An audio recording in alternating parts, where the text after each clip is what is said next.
The first our speaker is MJ Fahmi from Babil Games, and he will tell us why game devs need strong game publishers. So MJ, you are welcome. Hello, everyone, and thanks for hosting me today. So basically, I would like to first provide you more information about, my background, my company background, and take you through these information. So basically, why game dev need strong game publishers? So to give you background information about Babil Games, so we started Babil Games back in 2012, basically to be a publisher for MENA region, and then we got acquired by Stillfront Group back in 2016, and we're about right now 15 studios around the globe. With the Stillfront power and knowledge, we were able to expand, worldwide and into other regions. And right now, we help developers to spread their games around the globe and provide them with top quality gamers. So we're very famous with a game called Nida Harb 3 in the MENA region, and then with that success, we transferred it to Strike of Nations worldwide. With more than 20 million downloads on strategy games, getting in the top grossing markets on iOS and Android. Basically,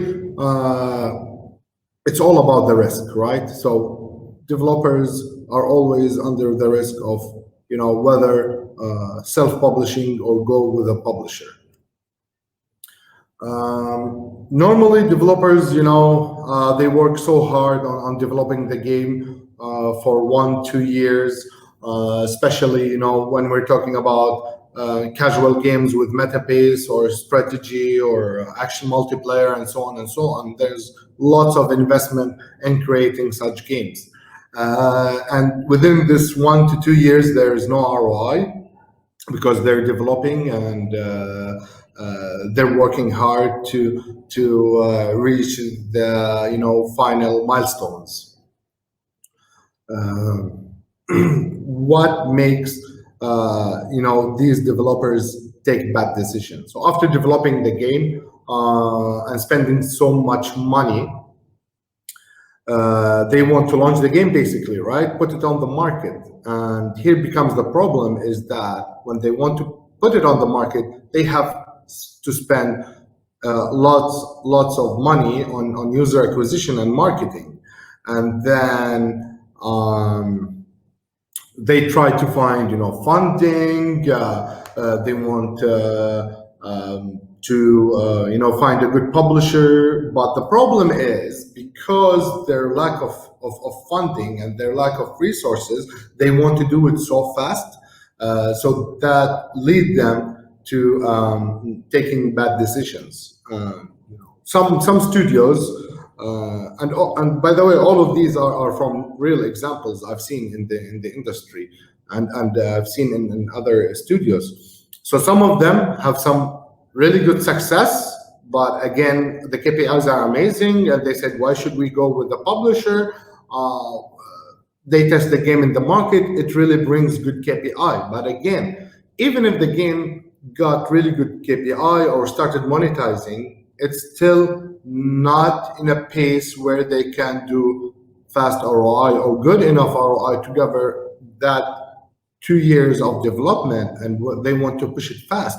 And because of, again, lack of resources, lack of funding, they really want to find an investor or find a publisher. And it's always when you have little of time there where you do make bad decisions, and there where it goes wrong.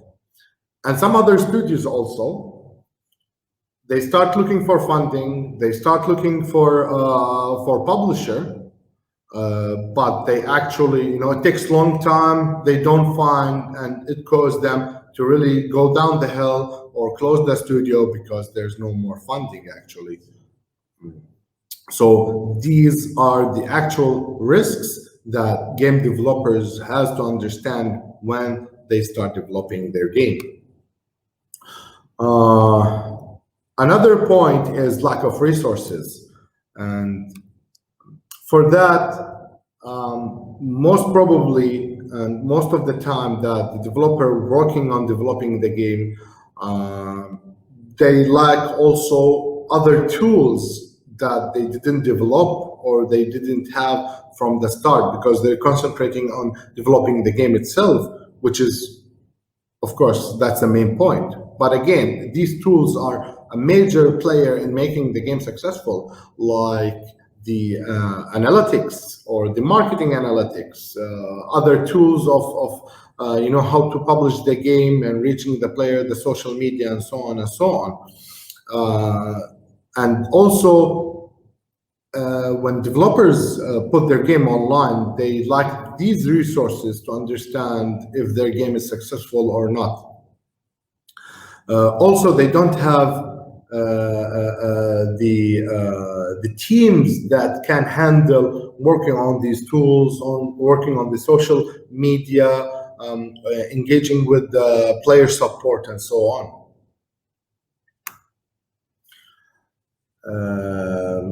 Also, they would like the teams that would work on localizing the game to different languages,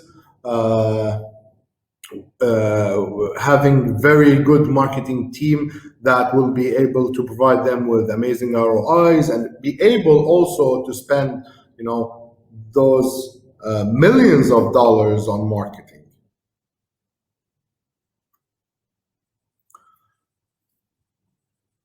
So one of the main points also, and again, I will keep talking about, is marketing. So marketing right now is everything, especially I would say in the mobile world or the free-to-play world, because it's always depending on bringing good quality users to your game, basically, and be able to have your return of investment in the right amount depending on your game economy and loops and monetization. So a lot of developers, after developing the game, putting the game online, they have very, very hard time basically to be discovered, and that's to several reasons basically. The competition is really high, and you have these huge and giant companies running millions of dollars of marketing per each game each month, right? So basically, things have changed. Right now, in the old days when the smartphone started, you put your game online, you get super amazing organic traffic. You don't need anybody else, but that's not the case anymore. Even if you get featuring, by the way, these days, it doesn't mean that you're going to get a lot of traffic, whether in specific regions or worldwide. The habits of players have changed, and that getting featured on the platform, it will bring you traffic, but it's not enough to scale the game or to have a big amount of players, of daily active users and monthly active users. And basically, day by day, cost per installs are getting higher, and developers need lots of money to be able to compete in this market. Also, what developers discovers is that even when putting marketing, and the other type of marketing we call smart marketing, because they're trying to market their game or with an external agency, but they're bringing players, but these players are not monetizing because in our time we have different categories of players, different types of players who actually are based on categories that some of them don't pay or most of them don't pay, and you have to attract the ones that pay in your game. So basically what they face is that they're bringing traffic, but their ROI is very bad and it's exceeding even 360 days, and you cannot build your game upon that. And even the in-game purchases, trying to adjust the in-game purchases, but even that does not work out. So with these risks that I've talked about, and the situation that developers find themselves after putting their beloved games online or on the platforms, they face this issue. And I'm always saying, guys, I know that some of you say that we tried to work with a publisher and it was a bad publisher. Of course, there's bad publishers, there's bad developers, but here what we are talking about is that you should always find a good publisher, a successful publisher to work with, because they will help you. And here we will give you more information. Why is that? So basically, successful publishers have worked on building their infrastructures to provide the developers with the best tools for their online games. So we're talking about from analytics, basically. So analytics is a huge world. And the publisher would help the developer with connecting to his own infrastructure of analytics, where he can help the developer finding bugs, or can basically tell the developer based on those analytics what he have wrong in the game, where to correct it, how to do it, and what's the best way to do it actually. And that actually improves the game so much. Whether with the problems or game loops and so on and so on, so the player can have better time, better retention, better quality inside the game. Of course, one of the most important points is investment in marketing, and not only marketing alone, but marketing tools. One of the things that most new developers, they don't understand also in the marketing, that there is a huge fraud traffic in the mobile marketing these days. And as good publishers, we're spending so much money and on tools and on human resources in detecting those fraud traffics, and basically only bring the good traffic inside the game. And also making sure that your ROI is good. We're bringing quality traffic to your game. We're using the best tools to gather those marketing analytics and so on and so on. Also, upon that, it's not only about the tools, but the people behind the publishing teams.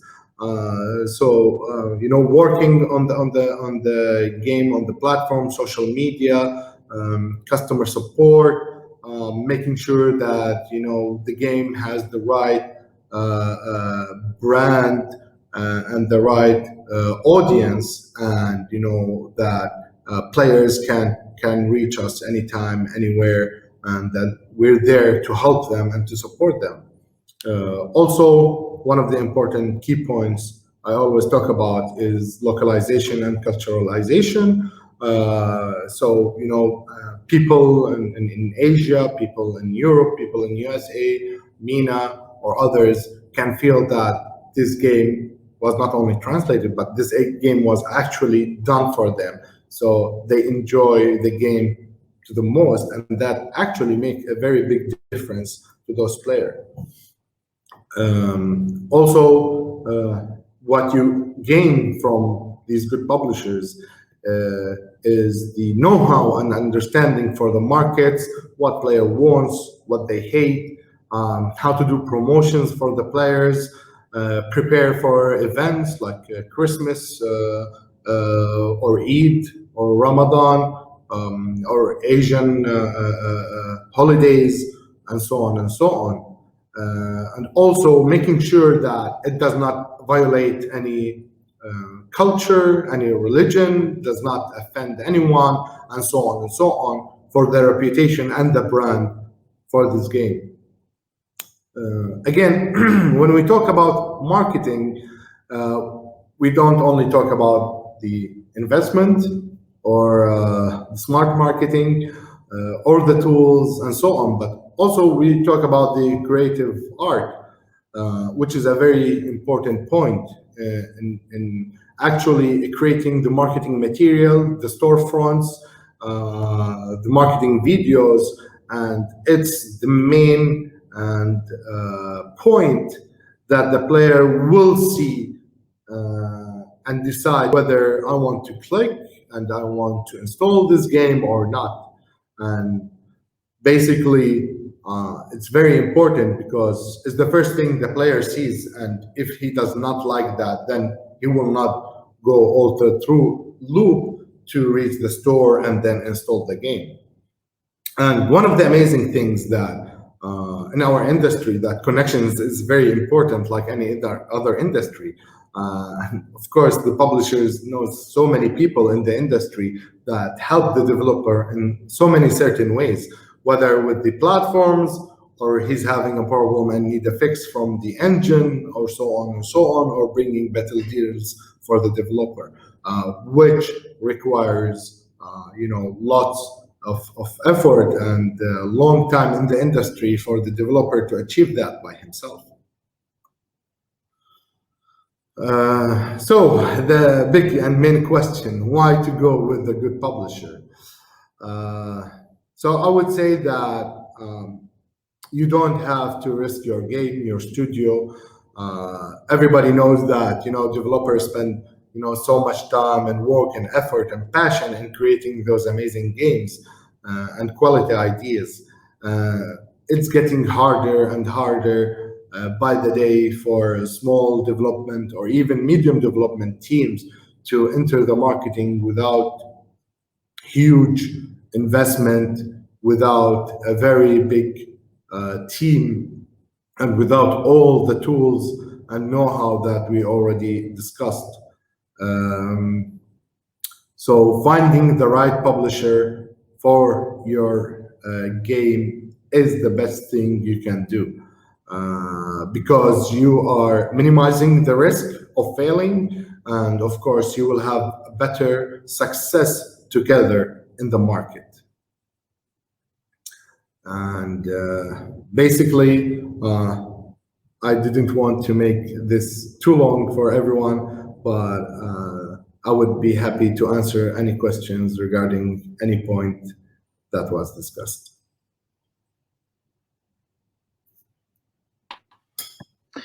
All right, MJ. Thank you very much. So I think it's time for questions now. The first question is, so what is the industry standard of the publisher cut? There is no industry standard. It depends on the deal you will get from the publisher. So if it's a mere publishing deal, I would say there's two ways to do that, whether rev share or profit share. If it's a rev share, I would say so what I'm saying is not definite, so there's always plus or minus. If it's on a revenue share, it's between 70-30, 75-25, plus minus 10%. If it's a profit share, 50-50, it also depends plus minus on what you agree on the profit share. But again, if the publisher invests in the game development, depending on which stage, then it's a totally different deal, whether it will be recoupable or it will be with some shares from the company. I can provide more information about that is needed, but also you have to understand what the difference between revenue share and profit share. All right, cool. One more question is let's say about Mina's tendencies games, in games design. So, as a game publisher, what do you suggest for the game developers to make inside their apps to make uh, much more revenue from Middle East festivals, for example, from Ramadan? If would it be better, let's say, some thematical clauses or some events inside in-game levels or something like that? Okay, very, very interesting and nice question. So basically, I would say that for MENA region, I would say it's also similar to Christmas, but what's also you have to do, of course, at Christmas, you will be doing Christmas theme, you will be doing Christmas offers and so on. I would say that for Ramadan, it's very similar, but you have to do it in the Ramadan Islamic way, and also you have to understand the habits of Muslims. So basically, you have to do the Ramadan theme, the Ramadan offers, and also basically one of the main points is that you have to understand Ramadan people fast in the morning until evening, and after the evening, they start eating and celebrating basically. So you have to understand when to send them the offers, and the timing is very important. Depending on the genre and your game. So if also you have to check whether people play your game, your kind of game before, like while they're fasting or after they start eating. So that's also, I would say, very, very important point. All right. Right, that's nice. I think we have more questions now. What is more common, the revenue share or profit share deals? If we talk about investing in marketing only, for instance, a developer has a game that has positive ROI metrics today, but they are looking for someone to invest into marketing. So the model of invest in marketing alone, I don't believe in. By the way, I know that a lot of companies these days offer you marketing investment, and that's it.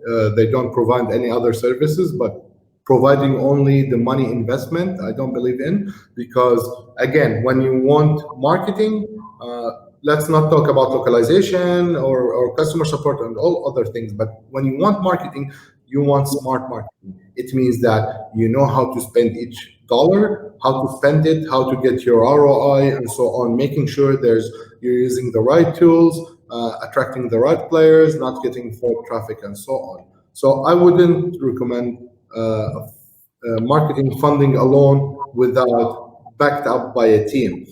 And also, there was a question regarding revenue share. Yeah.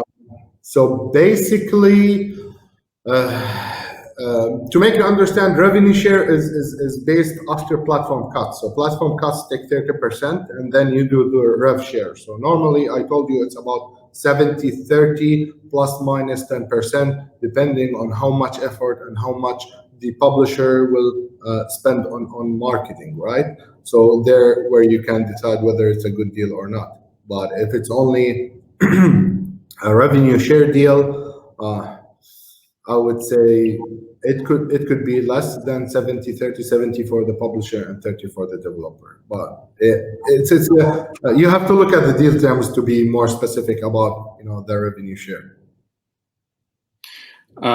Right. How can a developer be sure that publisher will invest anything into the product, like marketing costs, and not just let the game release without investing anything and getting that good anyway?